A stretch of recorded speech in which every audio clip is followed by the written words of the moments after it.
Bismillahirrahmanirrahim. Assalamualaikum warahmatullahi wabarakatuh. Hello, kembali dengan saya Shirley Aku Putri Arnas. Nah, kali ini kita akan bincang-bincang seputar prestasi. Kali ini teman-teman sudah berada di ruang cerdas. Oke, baiklah teman-teman. Pagi ini kita sudah bersama Rido dan Ustadz Egya. Nah, kita kali ini sapa-sapa dulu. Hello Ustadz, hello Ya, Rido. Oke. Nah, teman-teman pada tahu nggak sih kenapa Ustadz dan Rido ini hadir di sini? Oke, kita langsung bahas ya. Nah, kebetulan dan alhamdulillah Rido ini adalah siswa yang berprestasi di Kauman, khususnya dalam esai dan kemarin mengikuti MSLA. Oke, tanpa panjang-panjang lebar kali ini kita bahas langsung ya. Apa sih MSLA? Oke, Rido bisa dijelasin? Baik, terima kasih Umi atas kesempatannya. Jadi MSLA itu adalah Madrasah Student Leadership Award, yang mana di sana nanti akan dibina tentang leadership, kekeluargaan, kekompakan, terus cara public speakingnya gimana, attitude-nya, cara ngomong di depan panggung, gitu. Dan cara berkelompok kayak FGD, LGD gitu.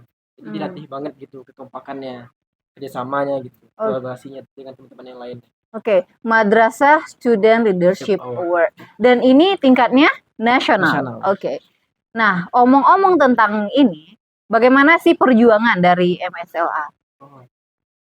Pertama Rido dapat informasi dari sekolah gitu kan, melalui Ustadz Ki,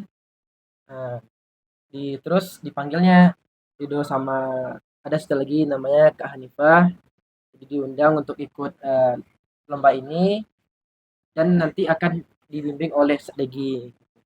Oke. Dan tentunya sebelum itu dimulai kami diamanahkan untuk membuat sebuah esai tentang leadership gitu. Oke, bagus.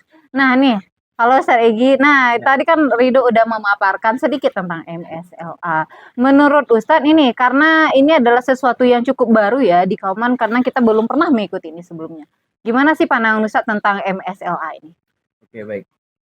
Menurut saya, MSLA merupakan sebuah wadah yang sangat bagus untuk siswa mengembangkan potensi mereka, keilmuan mereka, serta hal-hal apa saja yang sekiranya bisa menjadi batu loncatan bagi siswa ini untuk berkembang di masa depan. Dalam artian begini, dengan hadirnya MSLA ini, tentu hal ini bisa menjadi kesempatan baru dan wahana baru bagi siswa dalam perlombaan yang khususnya karya tulis.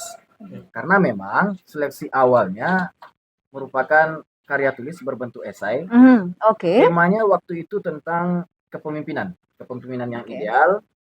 Dia diminta siswa untuk menuliskan sekiranya apa-apa saja sosok pemimpin yang ideal itu menurut mereka melalui tulisan mereka sendiri. Sehingga menurut saya, kalau aktivitas ataupun kegiatan lomba-lomba ini dari tahun ke tahun terus diadakan dan kita senantiasa mengikuti, insya Allah akan banyak peserta-peserta baru atau banyak pelajar-pelajar Kauman yang baru yang barangkali bisa berkiprah lebih jauh di kancah nasional. Oke. Nah, nampaknya MSLA ini sangat bisa meningkatkan dari segi leadership spesialnya ya Ustadz ya, untuk student. Dan ngomong-ngomong, by the way, di tahun kemarin ya, tahun 2022, tepatnya tanggal berapa sih dan di mana kegiatannya berlangsung? Ingat nggak? Di bulan September. Di bulan September ya? Berarti September tahun kemarin. Dan kegiatannya diadakan di Bogor. Di Bogor. Oke. Nah, dan itu kayaknya teman-teman pada ragu nih, gimana sih MSLA, ada student leadership. Emangnya bagaimana aja sih kegiatannya? Boleh diulik sedikit, Ustadz? Adapun kegiatan MSLA ini dimulai dari tahap seleksi berupa administrasi, kemudian sekaligus seleksi esai. Kita diberi waktu, anak-anak menyediakan dulu esainya, kemudian diupload berbarengan dengan data-data yang diminta oleh panitia, Setelah itu dikirim melalui portal khusus yang disediakan oleh Kementerian Agama yang dalam hal ini mentaja kegiatan MSLI. Oke, berarti dari seleksi SI, administrasi ya, Ya, administrasi, kemudian SI, kemudian ongoing di sana, ya ya, betul. terlaksana di sana. Nah, oke, ada Lisa. Selesai seleksi SI, kemudian administrasi, kita mendapatkan informasi lagi berdasarkan pengumuman yang dirilis di portalnya. Kemudian kita download dan didapatkan di sana hasil per zona. Oh, Jadi ada zona 1, ada zona 2. Kita masuk ke zona 1. Di sana ada 13 provinsi dan Sumatera Barat salah satu dari 13 provinsi tersebut. oke. Rido masih ingat nggak sih berapa jumlah teman-teman yang ikut di sana? Masih Oke, berapa? 30 orang, Oh, 30 orang. Jadi itu se-Indonesia kah? Atau satu zona itu? satu zona aja. Oh, satu zona aja. Kalau untuk semuanya sekitar 114 orang. 114 orang. Iya, kalau Dan satu Rido zona. adalah salah satunya. Oke, nah, aduh keren banget ini. Oke, nah kita cerita tentang kayaknya yang bagian yang tersusahnya adalah bagian esai. Boleh nggak sih Rido diceritain sedikit esainya gimana? Karena iya kan Ustadz, kayaknya Aduh. bagian esai adalah hal yang tersulit. Kalau saya ini karena Rido baru pertama kali coba di KM ini baru pertama kali coba. Ini adalah hal yang pertama Iya. dan langsung menang. Dan langsung lo jebol. Wah, hebat ya. Oke. Mungkin itu Gimana ceritanya? qadarullah gitu kan, karena bimbingan SEG tentunya. Karena kalau Rido nggak ada yang ngajarin tentang gimana cara bikin esai yang baik dan benar gitu, Rido nggak bisa. Oke, dari Rido sendiri sih gimana sih bikin esai yang baik itu dari pelajaran Ustadz Iginya? Nanti ditambahin sama Ustadz. Jadi kan pertama temanya dikasih tentang pemimpin yang ideal. Terus Rido disuruh SEG untuk mencari jurnal dulu tentang leadership atau kepemimpinan. Udah jurnal ya baca? Iya, karena bilang oh my god, masih itu tuh kuat gitu. Gak usah dibantah kalau ada jurnal lain gitu. Jadi Rido carilah jurnal di Google Scholarship, Cendekia gitu kan. Dan alhasil banyak gitu Rido temukan gitu kan. Udah lebih kayaknya 13 jurnal Rido baca gitu. Wow. Dan semuanya Rido rangkum untuk dimasukkan di dalam esai gitu. Oke. Boleh tahu nggak esai yang Rido bikin itu spesialnya atau spesifiknya kemana? Spesialnya tuh tentang cara bikinnya gitu. Saya ingin ceritanya tuh pertama tuh dari umum gitu. Kayak piramida terbalik dari umum terucut ke bawah khusus gitu. Jadi kita terangkan dulu apa itu pemimpin gitu menurut para ahli, terus ke dalam contohnya gimana gitu, ada kasusnya, baru nanti ada solusinya gimana cara menjadi pemimpin yang ideal. Oh, keren banget sih. Udah pola pikir mahasiswa nampaknya nih, masih duduk di bangku MA tapi udah pola pikir mahasiswa. Iya, itu saya ingin ngajarin. Gitu. Kita harus kayak mahasiswa. Oh, gimana? Coba impersonate dikit. Gimana impersonate dikit deh gimana Ustaz ya. Pertama Rido bikin esainya kan udah sehalaman gitu kan. Nanti kasih Ustaz dia bilangnya. Karena kasih kan. Nah, itu kayak apa dosen gitu kan sama mahasiswa dicocor-coret gitu kan, ada yang salah dicoret. Udah ngerasain ya skripsi. Perbaiki ini gitu. Nah, terus ya udahlah bilang ada perbaiki lagi bawa ke rumah, kritik lagi gitu kan. Nanti akhirnya dimulusin lagi sama Ustaz gitu kan, gini-gini yang baik benarnya. Baru paham gitu kan, gini cara bikin esai yang baik gitu. Oke.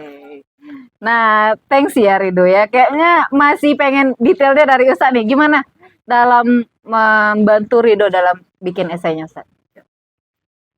Sebelum membuat esai, tentu saya mendapatkan masukan dari beberapa guru tentang anak-anak yang sekiranya bisa nih kita latih, kemudian kita persiapkan untuk mengikuti MSLI. Waktu itu saya mendapatkan rekomendasi 2 nama. Literally 2 orang ini bagus. Secara keilmuan saya lihat bagus. Saya panggil mereka, kemudian saya beri edukasi sedikit dulu tentang tulisan atau karya tulis itu secara umum. Kita berikan judul yang sesuai dengan tema tadi. Sesuai dengan temanya ini tentang pemimpin. Cuman kepemimpinan aja? Kepemimpinan, bagaimana lebih general ya? Pemimpin yang ideal menurut antum, bagaimana sosok pemimpin ideal menurut antum gitu. Karena yang satu putri. Berarti berdua dari kita? Ya. Berdua orang dari kita? Nah, 2 orang dari kita. Kemudian yang 2 ini kita dudukkan. Kemudian saya berikan tentang esai ini secara umumnya saja. Esai ini begini nah. Ya benar juga yang dibilang Rido tadi. Saya berikan kerangkanya itu seperti piramida terbalik. Jadi dalam karya tulis sejauh ini yang saya ikuti, karya tulis itu dibuat dari yang umumnya. Deskripsi secara umum, gambaran secara umum tentang materi atau topik yang kita tulis. Kemudian nanti mengerucut ke lebih spesifik sampai ke inti yang kita bahas. Oke. Untuk landasan dari itu, karena sebenarnya esai ini terdiri dari dua. Esai itu merupakan gabungan dari fakta atau data plus opini. Ada data faktanya dalam tulisan itu, kemudian ada opininya. Data fakta inilah yang saya minta dari Rido ambil dari jurnal. Untuk MSLA kemarin, kedua peserta kita itu kita minta mencari jurnal internasional. Jadi saya langsung ambil jurnal internasional ya. Iya, benar. Saya dapatkan 2 buah jurnal internasional kemarin, kita sisipkan di sana sebagai bahan untuk Rido sebagai fondasi esainya. Setelah bahannya dapat, jurnalnya dapat, Rido kita minta membuat kalimatnya. Kemudian untuk solusinya sendiri itu murni dari Rido. Nah, bimbingannya setelah dia selesai membuat, nanti Rido kasih ke saya. Nah, selesai buat, nanti kasih saya bimbingan. Dan terus terang kalau untuk bimbingan Rido termasuk yang rajin, bimbingan ya samalah seperti mahasiswa. Makanya saya bilang juga. Keren.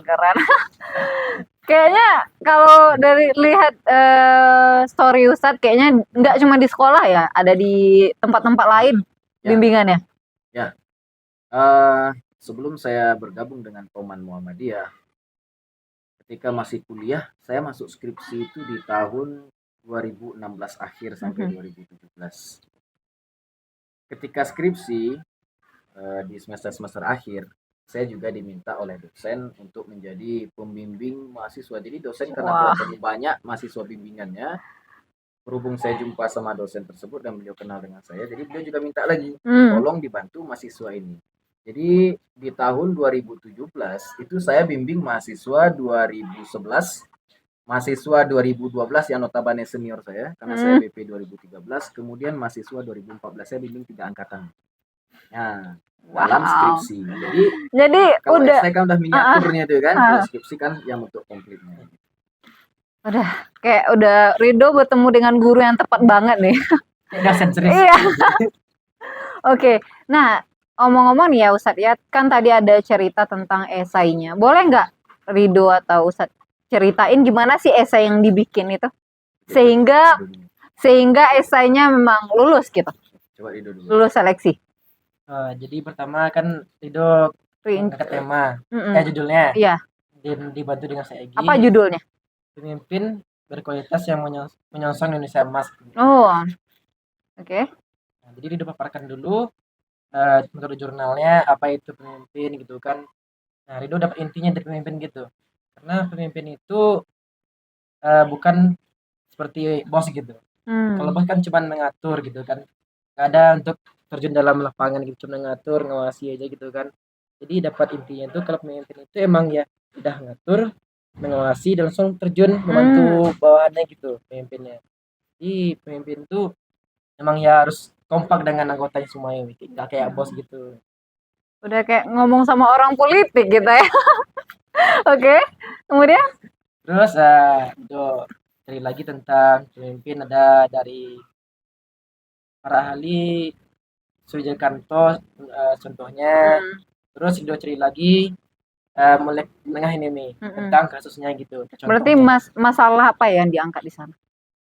Rido mengangkat sebuah masalah tentang Presiden Sri Lanka. Contohnya. Gimana ceritanya itu? Karena kan Presiden Sri Lanka itu kan kabur dari negaranya karena banyaknya utang. Iya, inflasi juga. Yang membuat masyarakatnya tuh sengsara gitu kan. Listrik mati, air mati, semua harga bahan pokok naik gitu kan. Jadi diangkat di situ kasusnya tentang Presiden Sri Lanka yang kurang ideal gitu. Terus setelah itu dari kasus tersebut ada solusi gitu. Nah, Rido kasih, dan solusinya itu Rido ambil dari jurnal gitu. Apa sih solusinya? Boleh tahu? Yang pertama tentang Untuk judulnya Hmm. kecerdasan, Kecerdasan. terus percaya diri, integritas, determinasi, sama kemampuan sosial yang baik itu. Oke, oke, thank you. Kayaknya ini bukan ngobrol sama anak SMA loh. Oke, ada tambahan lagi nggak dari Ustadz tentang esai yang dibikin? Selama bimbingan Hmm. dengan Rido, itu setiap esai yang selesai dia bikin, kita print di kantor, kemudian saya baca ulang semuanya.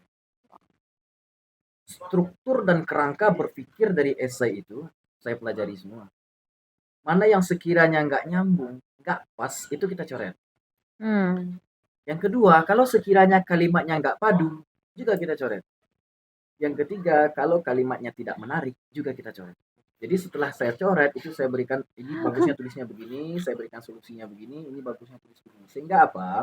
Ketika nanti orang membaca tulisan kita, paragraf pertama, kedua, ketiga, keempat itu saling memiliki keterkaitan. Hmm. Ketika paragrafnya saling terkait, otomatis opini yang dibentuk atau opini yang terbentuk oleh pembaca nantinya bisa terarah sesuai dengan arah tulisan dari penulis esai itu sendiri. Oh, oke. Kemudian yang kedua, esai yang sudah ditulis oleh Rido dan sudah saya evaluasi, saya berikan lagi.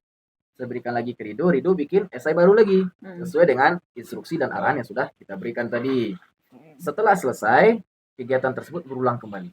Saya baca lagi, termasuk ke pemakaian huruf, huruf kapital, tanda baca. Dan Detail banget. idealnya satu paragraf itu berapa baris. Iya. Saya memang detail begitu karena tujuan kita berkiprah di MSLA ini bukan sekedar peserta. Bukan sekedar penyemara atau bukan sekedar untuk memeriahkan acara saja, tidak.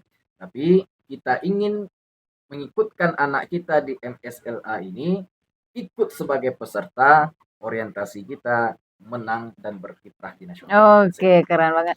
Nah, ngomong-ngomong dari goal yang saya sampaikan tadi, Ya. Rido sampai ke tahap mana ya, Ustaz? Oke. Setelah lulus seleksi esai kemarin, kita mengikuti pelatihan namanya. Ada pelatihan lagi tentang penguatan leadership itu. Tepatnya di Kota Bogor. Kita latihan di sana lebih kurang selama 3 atau 4 hari.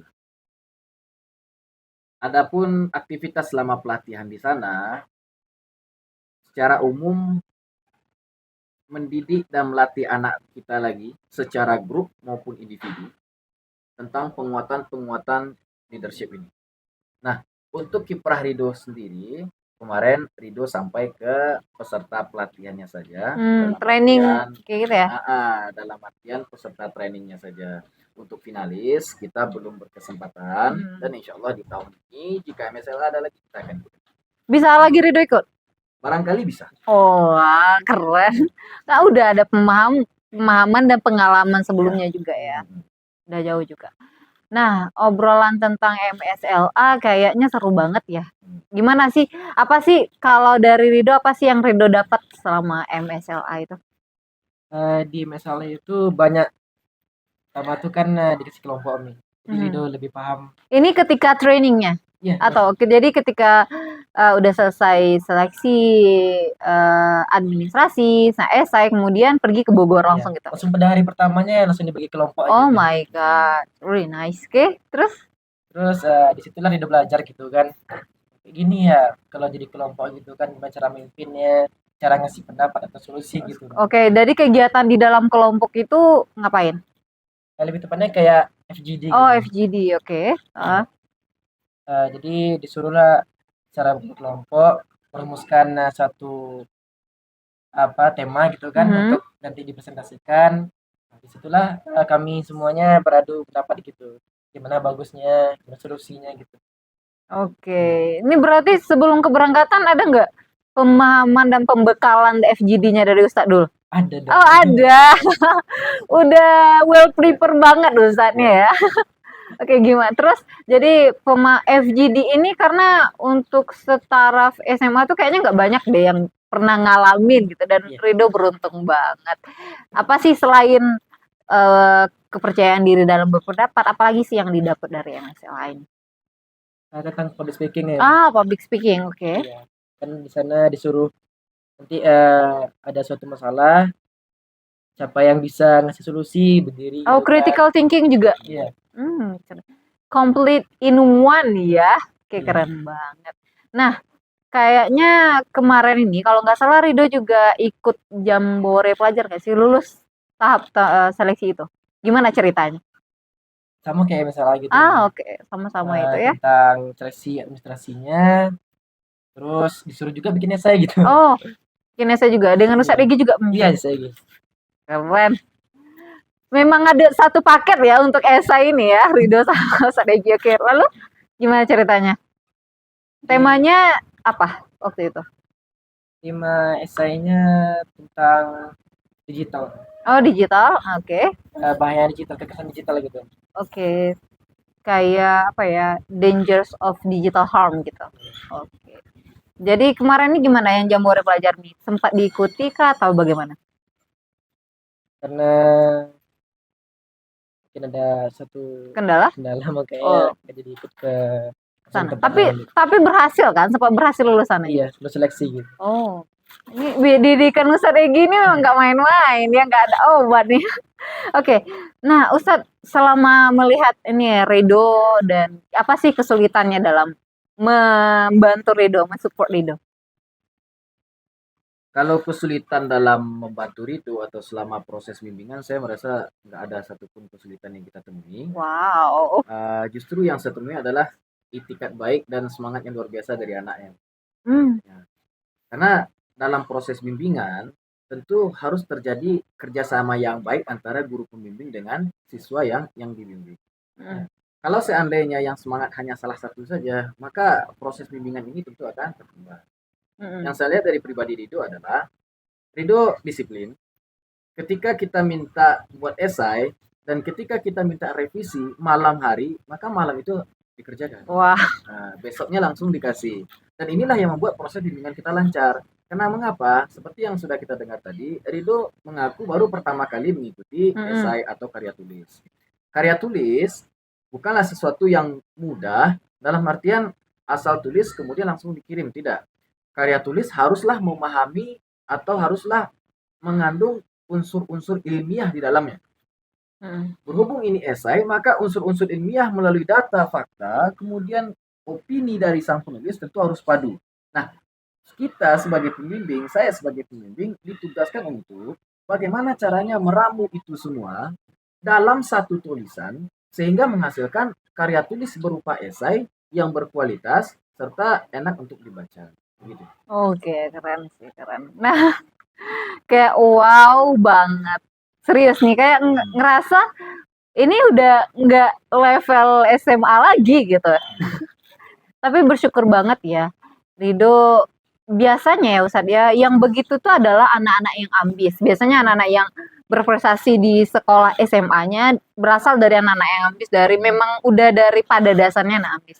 Nah, tapi kalau Rido nih ceritanya, dia dulu bukan anak yang ambis dan tidak terlalu percaya diri. Gimana Rido? Bener nggak? Bener sih ini. Gimana? Dari dalam zaman-zaman di sekolah dulu masih pendiam dan belum mempunyai jiwa kompetitif. Ya. Gimana? Terus gimana? Gimana bisa menjadi Rido yang sekarang? Ceritanya. Sebenarnya agak panjang gitu. Oh iya, kayaknya nggak apa-apa kita kulik karena ini sesuatu yang interest untuk dibahas ya Ustadz ya. Ya. Tentu pertama karena sekolahnya bagus ya. Karena di sekolah ini. Iya, bagus. Jadi dulu Rido di semen negeri. Rido kan nggak tahu tentang pesantren gitu kan, gimana. Emang semen negeri. Jadi Rido tuh sekolah, belajar, terus pulang lagi. Kadang nggak ngapain gitu, cuma belajar aja gitu kan, dengerin guru, terus pulang lagi gitu. Jadi Rido nggak berkembang di sana. Cuma diam-diam aja. Ikut lomba ada? Ada tapi cuman 2 kali gitu. Oh, oke. Jadi Rido nggak punya organisasi gitu. Cuman role model dan sistem yang dibangun juga belum ada ya. Iya. Gitu. Nah, kalau di Kauman gimana? Gimana sih sistem yang dibangun Kauman sehingga Rido bisa menjadi Rido yang sekarang? Bisa berubah 180 derajat. Menurut Anda nih, di Kauman ini sangat mensupport siswanya untuk ikut lomba gitu kan, prestasi. Terus di Koman ini kan juga mendukung tentang bahasa gitu, leadership, terus tafisnya juga. Makanya Ridho tertarik masuk Koman gitu kan. Dan akhirnya iya gitu. Mhm. Setelah masuk Koman dari dulunya SMP negeri, udah coba masuk di Koman, emang berkembang gitu Ridho. Oke, titik baliknya kapan nih? Titik balik momen yang Ridho, oke aku awalnya pendiam, nah tapi sini aku harus berprestasi gitu. Gimana titik balik cerita? Kayaknya ini seru banget. Pertama sih karena untuk diri sendiri gitu. Aha. Terus untuk orang tua gitu kan. Masuk Koman ini kan nggak murah gitu. Oke. Harganya banyak gitu kan. Hmm. Kita ingat gitu kan. Kalau cuman sekolah aja ngabisin duit orang tua, ya ngapain lah. Terus kan sampai negeri sama negeri gitu kan. Wah, pemikirannya loh, Ustaz. Gitu ya. Udah maju banget. Oke. Soalnya kan udah banyak lihat teman-teman yang lain gitu kan. Heeh. Yang terpaksa sekolah gitu kan. Nggak ngehargain orang tuanya gimana gitu kan. Sido ya tergerak ya gitu kan. Apalagi di sini tuh sangat mendukung siswanya gitu. Jadi Ridho berpartisipasi lah gitu kan. Ada lomba ini. Pertama kan Ridho ikut apa lomba Olimpiade gitu kan ditempel di papan mading gitu kan. Ini ada lomba Olimpiade nih tentang sosiologi dan geografi. Jadi Ridho ikutlah kan coba-coba gitu kan. Itu pun ada bimbingannya juga Mi gitu. Oh, memang ada kelas khususnya ya kalau itu. Kalau Iya. ada time khusus untuk Olimpiade. Iya. Oke. Jadi di sinilah Ridho mulai bangun diri sendiri lagi, lebih baik lagi gitu daripada sebelumnya. Oke, semenjak ketemu Ustadz Egi, apa aja sih sisi yang berubah dari Ridho? Kayaknya titik baliknya adalah ketika Ridho bertemu dengan Ustadz Egi. Tentu pertama Ridho tuh lebih semangat lagi, serius. Oke. Semangat lagi gitu kan ketemu orang Yang hebat gitu. sehebat ini, oke, Masya Allah banget. Kan saya kan baru masuk dalam Kauman gitu kan. Baru bergabung ya. Pas Ustadz Egi masuk gitu kan. Ustadz Egi ini kan disiplin gitu kan. Gimana ngomong di depan kan bagus public speakingnya gitu. Jadi termotivasi gitu. Gimana jadi lebih hebat lagi gitu. Public speakingnya bagus. Pikirannya lebih baik lagi gitu. Terus cara apa namanya memimpin gitu. Oke, keren banget. Tangan dong. Nah, keren banget. Nah, ini Ustadz dari Ridho yang awalnya menjadi bukanlah tipikal anak yang terlalu ambis. Nah, semenjak sini dan apalagi setelah bertemu Ustadz menjadi berubah 180 derajat dan bisa kita bilang itu adalah titik baliknya Ridho. Nah, Ustadz, kira-kira apa saja sih untuk tips dan saran untuk adik-adik yang pengen ikut dalam Madrasah Student Leadership Award nih khususnya? Tips yang bisa saya berikan bagi anak-anak atau siswa kita yang sekiranya berminat untuk mengikuti MSLA di tahun depan atau tahun sekarang, di antaranya adalah harus punya kemauan atau apa ya, jiwa kompetensi gitu. Ya, Kompetisi. Tipsnya itu harus mau dulu. Mau nggak ikut kompetisinya? Punya semangat nggak untuk itu? Ini yang pertama. Yang kedua, harus punya determinasi tinggi. Dalam artian keinginannya itu tinggi, semangatnya tinggi. Karena kenapa? Bimbingan yang saya berikan memang saya sejajarkan dengan bimbingan di level mahasiswa. Ini terus terang saja. Karena kalau sekali, 2 kali atau hanya 3 kali bimbingan kemudian esainya dikirim, saya tidak terlalu confident dengan itu. Tidak terlalu yakin lah. Itu makanya setiap anak-anak yang ingin mengikuti lomba karya tulis, kan banyak nih kita ngikuti lomba karya tulis di luar MSLA dan sekarang sedang ada juga yang ikut lomba karya tulis. Yang selalu saya pesankan kepada anak-anak adalah kalian harus punya motivasi dan kemauan tinggi. Jangan sampai nanti baru 2 kali 3 kali esainya dicoret, udah patah semangat, lembek ya. datang bimbingan lagi. Jangan begitu. Itu yang kedua. Kemudian yang ketiga, tips yang bisa kita berikan adalah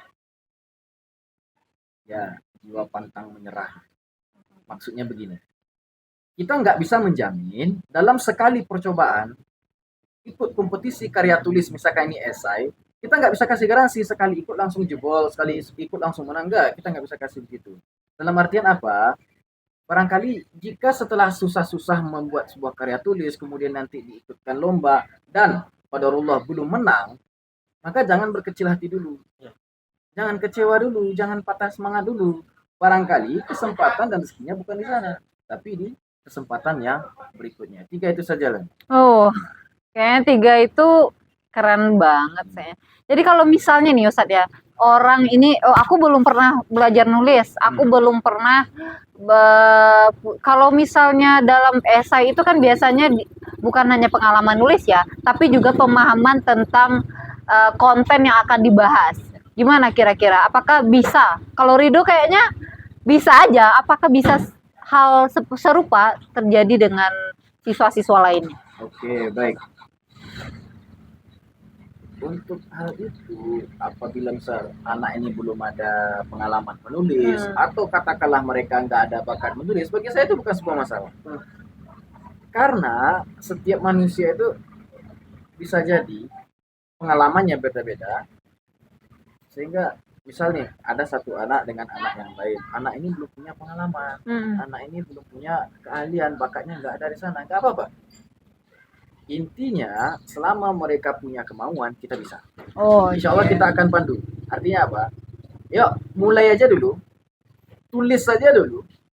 Ini tema, kita akan ajarkan tema ini tentang ini loh nak, tema ini membahas ini loh. Ayo tulis saja dulu apa yang kamu bisa, apa yang antum bisa. Setelah selesai menulis, berikan ke Ustaz, kita akan evaluasi.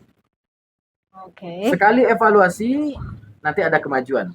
Evaluasi lagi, ada kemajuan lagi. Jadi ibaratnya seperti mengolah kayu. Kayu yang pertama baru selesai ditebang, tentu bentuknya belum bagus. Kemudian bimbingan pertama dibersihkan, diolah lagi, sampai nanti menjadi sebuah kayu yang halus dan memiliki nilai yang tinggi. Oke, kayaknya udah keren banget, udah cerdas banget deh tipsnya. Nah, gini Ustadz, dari obrolan kita tadi nampaknya hal yang terpenting adalah, yang pertama itu adalah kemauan. Ya Ustadz, kemauan. Gak penting, walaupun mulainya dari zero banget ya, walaupun dari zero dan gak tahu apa-apa. Kemauan, kemudian pantang menyerah ya. Nah, kayaknya, dan satu lagi apa Ustadz?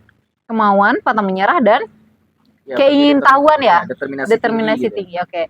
Keingintahuan, so kepo terhadap ilmu pengetahuan itu pun baik ya Ustadz ya. Betul banget, dan punya curiosity. Oke. Kayak berarti runut lagi ya, kesimpulan kita kali ini adalah yang pertama kemauan, yang kedua curiosity, determinasi, dan yang ketiga adalah pantang menyerah. Oke, kayaknya tips 3 itu pelajaran yang kita dapat hari ini. Oke, kayaknya semoga untuk teman-teman yang pengen ikut MSLA ataupun kajian tentang esai atau karya tulis ilmiah, boleh komen nanti di bawah pertanyaannya, dan nanti kita akan bincang-bincang kembali dengan Rido ataupun dengan Ustadz Egi. Kayaknya segitu dulu untuk hari ini. Sekian, wabillahi taufiq wal hidayah. Assalamualaikum warahmatullahi wabarakatuh. Sampai ketemu di ruang cerdas berikutnya.